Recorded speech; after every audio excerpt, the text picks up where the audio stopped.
What is going on, everybody? You have Tone here, the coach of the main Red Clawsters, and I am here bringing you guys my NPL Minors Season 5, Week number 4 battle. This week we are taking on Jake, coach of the Virginia Tech Froakies, in a pretty solid matchup between two great coaches. So I know we had a week off for a break because of the March Madness tournament hosted by the Token Minorities. So it explains why there was no upload from last Thursday. So I know I explained that at some point in the past, but just to reiterate, just for those wondering where the upload went, that is the reason. So we're up against Jake this time for week number 4. Like I said, we have played Jake before in the past twice in the CPC offseason about a year ago, and we lost both times. The first time I got destroyed by Karen Black, and the second time I got 6-0 because of a play rough miss by Manatee. So here's hoping for my sake, third time is a charm. So if you guys did miss our last battle, we did pick up a solid 4-0 win against Cloud Envy and the Jersey Weaviles, and Jake is coming off of a 4-0 loss, so he's currently sitting at 1-2, and we are currently 2-1, riding a 2-game winning streak heading into this matchup, which is one of the more difficult matchups I've had so far. Looking at it from a team building standpoint, I did not have much in terms of some certain mons, and there were some Pokemon I had that I wanted to bring but couldn't because of certain matchups that didn't really allow me to express, not really express them, but show for having them shine in a sense. So as you see Jake's team to the right, he has a team consisting of Jirachi, Garchomp, which is one of his Z-Mons, Shaym-In, Togekiss, Snorlax, Salazzle, Quillfish, Rotom, Ghost, Passimian, which is a Z-Mon, Meloetta, Pawniard, which is his last Z-Mon, and Mega Gyarados. So he has a lot of good options at his disposal. He has a very scary Dragon Fairy Steel Core, Jirachi, Garchomp, Togekiss. The Flinch Core is always the one core that I dreaded facing, just because there are so many factors that can come into play, especially in terms of being flinched, and losing to hacks would be like the absolute worst thing to have, especially if it comes at the hands of either a Jirachi or a Togekiss. But I do feel a little bit more confident with this team, mainly because I do have a good amount of threats to Togekiss that could prevent Jake from bringing it. Specifically Mamoswine, Heatran, and Scolipede, and as you see on my screen there, I am bringing all 3 of them. So with that out of the way, I'm just going to run down my team, get into why I brought the sets that I brought. So first, so you see on your screen, we have ourselves a Como. Como has pretty much been the star of my team so far early on this season, leading my team in kills with 5. And I'm pretty much bringing out, bringing all the setup options right now. So week 2 we brought Tartamize, week 3 we brought Dragon Dance. This week we are bringing Bulk Up. Bulk Up 3 attacks with Drain Punch, Ice Punch, and Earthquake, max HP, max defense, Impish Nature. So I could have brought Dragon Dance, I could have brought Tartamize, I could have brought any of those sets in this battle. The reason though why I'm running a physically defensive Bulk Up Como is for 2 reasons. The first one is for Mega Gyarados. I don't want a setup Mega Gyarados to sweep my team, essentially speaking. And Como is the only Pokemon I have on my team that resists both water and dark, and it forces Mega Gyarados, if he does to bring it, to run Ice Fang. So that is very, very nice. I can also bulk up alongside a potential Curselax. Because my only normal immunity is the Mimikyu, and the Heatran is resisted, but it's not the best switch in because Snorlax could be packing Earthquake, so I had to be very, very cautious of it. So I felt very, very confident with bringing this Como spread. Drain Punch, Ice Punch, and Earthquake pretty much has his entire team neutrally, which is very, very nice. Not much else to say about it, to be perfectly honest with you. It's basically gonna be my Mega Gyarados check. This is gonna be my Snorlax response. Nothing much else to say in that regard. So moving on to our next Pokemon here, we have our Heatran, Rocket Air Balloon, Stealth Rock, Fire Blast, Earth Power, Hidden Power Ice with max special attack, 188 speed, 60 in HP with a modest nature. So this Heatran is designed to just get up Stealth Rock and pretty much offensively check a good portion of his team stuff like mainly like the Salazzle and whatnot. It also has a good matchup against Togekiss. But I had to play it a little bit more cautiously because if my air balloon gets popped, then I am more prone to be forced out by stuff like Garchomp, Earth Power Shaman, that sort of stuff. So I had to be very, very cautious. I don't remember what the speed investment was for. I think I was trying to speed creep uninvested Jirachi, which is very unlikely. But just on the off chance you run like a bulky Jirachi, I just had the speed there for that main reason. And I also outspeed like other uninvested mons, normally like Quillfish, Rotom. If he does bring a bulky Rotom, I could potentially outspeed that, or bulky Metal stuff. So something along those lines. Fire Blast hits pretty hard. Very nice stab move to have. Earth Power is there for Jirachi, not Jirachi. It's there for the Salazzle and the Quillfish. And Hidden Power Ice lets me deal with Garchomp and the Togekiss, and of course Rocks is Rocks.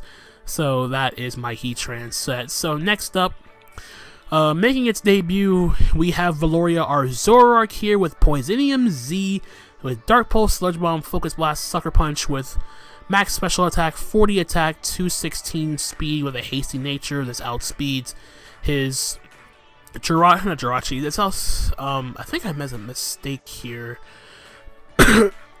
Man, I don't remember. I don't remember running this much. I think I ran a little bit more speed, because if I remember correctly, it's supposed to be outspeeding Garchomp. This is not outspeeding Garchomp here. Okay, yes, this was supposed to be. Yeah, it was supposed to be something like this, or if it was already there, then you already know the idea. But the main idea was Zoroark is supposed to outspeed max speed Nuns, max speed Jolly, Garchomp, and everything slower than that. That was pretty much it. So don't mind the investment here. It was essentially just, you had an attack as much as boosted power Sucker Punch anyway. It's not like it really matters. So the idea with Zoroark was to disguise Zoroark as Mega Sceptile to bait in stuff like Togekiss and Shaman. Then I break my illusion, go for the Z Sludge Bomb and blow back Shaman or Togekiss. Mainly Togekiss, but like I said, the odds of Togekiss actually coming is kind of slim considering what I have on my team. So mainly it's just there for having a better chance to deal with the Shaman. Dark Pulse is nice for just general stab coverage against his team. As his Dark Resist is essentially just Passimian and Mega Gyarados. And I have Focus Blast for Mega Gyarados, and also hits the Snorlax harder. I initially had Low Kick on Zoroark just to hit Snorlax without having to risk missing Focus Blast. But I figured just go to put Focus Blast there just on the off chance he does have a curse or two set up already. I would do a little bit more damage with Low Kicks, with Focus Blast, excuse me. So yeah, that is my Zoroark set. Nothing really else much to say about that. Next up, we have our Mamoswine, Rockin' Metronome, and sub 3 attacks, sub 2 Ice Shard, Ice Cold Crash, and Earthquake. He does struggle quite a bit with switching into Mamoswine. He does have stuff that can obviously outspeed my Mamoswine and pressure it offensively, but if I'm able to get up a substitute behind something and force something out, then I'm in a pretty good shape here, as I can just spam either Ice Cold Crash or or Earthquake at will, and then if I'm able to just spam Ice Shard indefinitely, I would get boosted by Metronome the more times I click it. Just running a very offensive spread here just to speed tie with like max speed Togekiss. And nothing really much to say about that. It does a very good job against his team. Nothing really fancy. Mamoswine is just a good mon in general. So, moving on from there, next up we have another debut for one of my mons. We have our Mega Sceptile here with Energy Ball, Dragon Pulse, Earthquake, Hidden Power Ice with 252 special attack, 164 speed, 92 attack with a mild nature.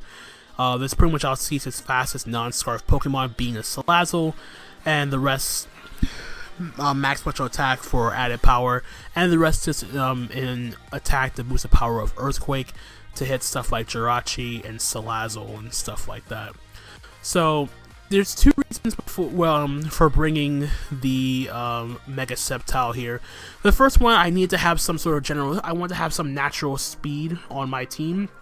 And the other reason is Mega Sceptile forces Jake to bring something like a Scarf Jirachi or a Scarf Garchomp against my team to make sure that my Mega Sceptile doesn't get out of hand. I also feel more confident bringing Mega Sceptile because of the options I have to deal with Togekiss. So, as you see, I pretty much have coverage for Togekiss on like every single one of my mons. Yeah, so that's the general idea. It's just going to be, it's very straightforward. It's going to come in and try to do as much damage off as possible. Not really much else to say about that. And then lastly, we have our Scolipede with Life Orb, Protect, Mega Horn, Poison Jab, Earthquake. Very straightforward. Max attack, 176 speed, enough hits here for Garchomp. So yeah, I did have the I had the wrong speed on my Zoroark. So yeah, so now it's the correct speed. That's what I was running. Okay, so just wanted to backtrack. Just wanted to make sure everything was correct. Don't want to give any false information. But in any case. Oh boy, I can't talk right now. But it's pretty much hits again. It's pretty much his entire team neutrally. Bar the Rotom. Everything else is hit neutrally by one of its Scolipede attacks. After a speed boost or two, I can just dent a lot of things. Snorlax, if it has a curse up or two, can be a bit more problematic, so I have to be very, very cautious of that. As you can see, my only response to Snorlax being the Como, so I have to be very, very wary of making sure that Snorlax does not try to step and sweep my team. I did initially have Mimikyu in this slot over Scolipede, but I feel like Scolipede had a better matchup overall just because of the coverage moves and the option it has at its disposal. It also gives me an offensive check to make a Gyarados if it has set up already, so.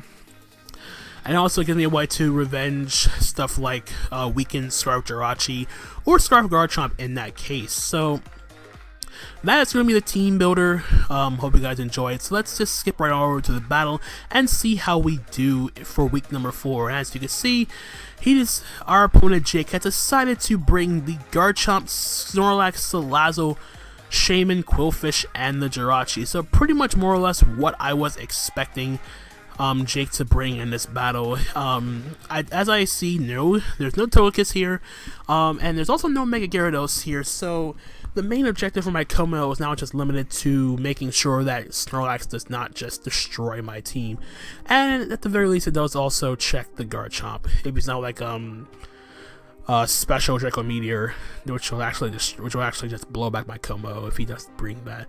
I figured Quillfish would have to come in some manner. It could be like a hazard stacking set because me running hazard removal has like been pretty much non-existent the first 3 weeks, and this is no exception. Salazzle, I pretty much thought would be a possibility to come just because a potential Scarf Salazzle can revenge kill my Mega Sceptile. It also revenge kills +1 Scolipede with Fire Blast, but once again, I also have a Heatran, so the odds of that is kind of unlikely, but it is possible if he plays it around it correctly. And seeing both Jirachi and Garchomp has me assuming that one of them is a Stealth Rocker and the other one has to be like a Scarfer. It's the only that made the most sense in my mind. So this battle is going to be going a little bit quicker just because I'm kind of strapped for time in terms of like descriptive purposes. So let's just get right into the battle here. So I'm going to leave with a Mega Sceptile here just to get up the quick Mega Evolution and just try to dent something as hard as I possibly can here. So as we press play, I'm going to leave with my Sceptile. He's going to leave with the Shaym-In here, so I'm just going to Mega Evolve turn 1 and click Dragon Pulse here, as I do a good about 40%, but he reveals a Dazzling Gleam here to do about half to me. So now I'm going to make a prediction here, and I'm going to go click Earthquake, expecting him to go into Jirachi, and he's going to stay and go for Synthesis. So now I see his play here. Now I'm going to switch out into my Scolipede. I just reveal for the Earth Power, expecting me to go hard Heatran.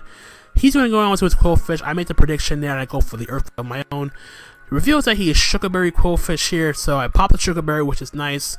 I don't want to stay in and take a potential liquidation, so I'm going to go hard into my Sceptile here because I was doing the least amount of work here, but he reveals the Thunder Wave, which is actually pretty interesting to bring T-Wave Quillfish, but it does make sense because my team is a bit offensive. It relies a lot on its speed to outspeed certain stuff on Jake's team, and Thunder Wave Fish does hinder my team quite a bit in this matchup. But I switch to my Mega Sceptile here, not expecting this. I'm also predicting a Thunder Wave at this point in the battle. I was expecting him to go for a layer of spikes because my entire team is grounded. It really hinders my my mons, all my mons in general. So seeing Thunderwave there was actually kind of a surprise, and me getting a +1 boost out of it does help out my Mega Sceptile's special attacks here. So I believe I go for an I went for a Dragon Pulse or an Energy Ball this turn. Yeah, I went for Energy Ball here. I do 40% here, so I'm gonna go from Energy Ball again, and I unfortunately get a crit. And this crit mattered. This crit we'll kind of say it matters at this point in the game because Snorlax was essentially his win con, because I didn't bring my Mimikyu. I didn't have any other way of dealing with Curslax other than my Como.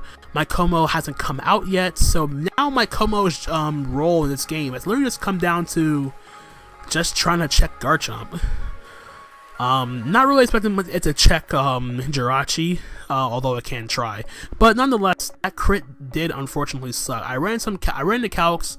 I don't know what his full investment was, but I ran against standard Curslax, and +1 Energy Ball at the most was doing about 45%. So I went for Energy Ball. I would have triggered his Figgy Berry, and he would have killed me with like a Return or a Facade, whatever the case may be, and it would have gave me a free switch into, I believe, my Como. Yeah, I would have went Como that turn. I believe I would have went for a Drain Punch because it was a no drawback play at that point. Even if he went to Cool Fish, I didn't mind in the very least. So that crit definitely was annoying for my opponent. But it does give him the opportunity to go into his Jirachi here. The fact that he went Jirachi, this is his Toy Scarfer, so I'm going to stay in here, kill off my Mega Sceptile here. And I do this for Switch Initiative here as he U-turns out, kills my Mega Sceptile here. He goes onto his Salazzle, which is revealed to be Air Balloon. So now I know he's not Scarf Salazzle. Air Balloon does make a little bit more sense because of all the Pokemon I can run with ground coverage on my team. So I'm going to force him out and get the and go for the make the play to my own Heatran, which of course is also on an Air Balloon itself. I'm sorry, I'm all over the place. I go on to my Zoroark disguised as my Heatran to force it out, and I believe I went for the Dark Pulse this turn. Yeah, I went for Dark Pulse here, doing about 33%. So here I kind of forced the issue. Cause I see it, there's a Shaymn in front of me. It's kind of weird that he went hard Shaymn. It could have been my Heatran the whole time. It kind of confused me at first. Like, why did he go hard Shaymn on a potential Heatran? It really didn't click in my mind. But he was probably thinking that I wasn't. He was probably thinking I was Actually, I don't even know what he was thinking at that point. I was kind of like confused myself. But I just went for the Dark Pulse here, and I believe I fire off my Z move here as he makes the double into Garchomp, expecting my Fire Blast here. So I'm going to fire off my Z Sludge Bomb, the Acid Downpour, and that's going to do jack because it's resisted, obviously.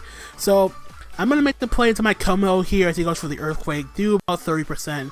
So I'm just going to get Ice Punch here. I lose nothing by doing so. He goes for Dragon Claw. Chewed that up nicely. And we take out the Garchomp. So no rocks is nice. He's not Rocky Helmet. He wasn't Yachi. So I'm assuming he's like some, I don't know what his Garchomp item was at that point. So at the very least, he's gonna go onto Salazzle and revenge kill my Como with the Sludge Wave. I kind of found it interesting because what I could have did was, instead of sacking off my Como here, I actually would have went hard into my Heatran, because my actual Heatran, because I did not reveal I was Air Balloon. I don't know what his coverage option was, so I didn't really want to risk it. And it also gives me Switch Initiative, which is what I really wanted at this point in the battle. So I make the play out into my actual Heatran this time, and I'm gonna fire off a free Fire Blast at this point. It was free, so do about good 53% here. Didn't want to risk the Quillfish outspeeding my Heatran, so I made the hard read into my Zoroark because I didn't really need it anymore. I say didn't really need it because I already gave away my my lore with me already breaking my popping my Z acid down, my Z sludge bomb on the Garchomp here. So I go into my Zoroark here, I get the kill on the Quillfish with the Dark Pulse. And now it goes on to Jirachi. He's going to just U-turn out again. I have no reason to switch out here. So I'm just going to Sucker Punch this Jirachi for damage here. And I get off a good 47% here. So he U-turns and kills my Zoroark. I get the switch initiative again. He goes into Shaymn, and now I get to go out into my Heatran. And here, looking at his team, he has a Shaymn, a Jirachi, and a Salazzle left. He really doesn't have a Fire Blast switch in, because if he goes hard Salazzle, I hit it with Fire Blast, but its Air Balloon's gonna pop, and then at that point he'll have no switch-ins to Earth Power or Fire Blast from my Heatran. So I'm thinking at this point, okay, this Shaymn has revealed Earth Power, Dazzling Gleam, and Synthesis. The fourth move has to be Seed Flare, so I'm free to let this Shaymn just pop my balloon, because it means if he decides to let the Shaymn go down, it makes it a lot easier for my I can win with just the combination of my Scolipede and my Mamoswine, because all I have to do is make sure that the Salazzle's air balloons pop, and I can just click Earthquake with my Scolipede. That's all I really need, because Jirachi is already in range of a Life Orb Earthquake from my Scolipede. Shaymn is what would die to Fire Blast, and if I pop the balloon on the Salazzle, it dies to Earthquake. And it's looking like a very straightforward win. So I'm going to go for Fire Blast here, as he's going to pop my air balloon with Dazzling Gleam, which is all well and good until we miss the Fire Blast on the Shaymn. So that was not the trade-off I wanted in that turn at all, because what this means is the Shaymn outsped my Heatran, which means that he can now click Earth Power for free. And what I technically should have did at this point was I should have went hard to my Scolipede, but I went hard to my Mamoswine, because I went Mamoswine first because I figured I wanted the HP more on my Scolipede at that point, so that way I have more Life Orb hits to take at the very least. So I pretty much just threw my initial idea out the door because my Fire Blast missed, obviously. So now I'm contemplating, okay, my Heatran got outsped, but my Heatran's not running that, it's not speedy, and I'm max speed on my Mamoswine. But the thing is this Shaymn running enough speed for my Mamoswine? If he is, and I'm clicking ISO Crash, I get nothing out of the turn, and he kills me with Seed Flare. The other thing I could have did this turn was doubled into Scolipede on the Seed Flare and pretty much get off a free Mega Horn. But, you know, like hindsight at that point was just kind of like out the door, because I wasn't expecting the Fire Blast to miss. It was like a very, very bad turn of events of me.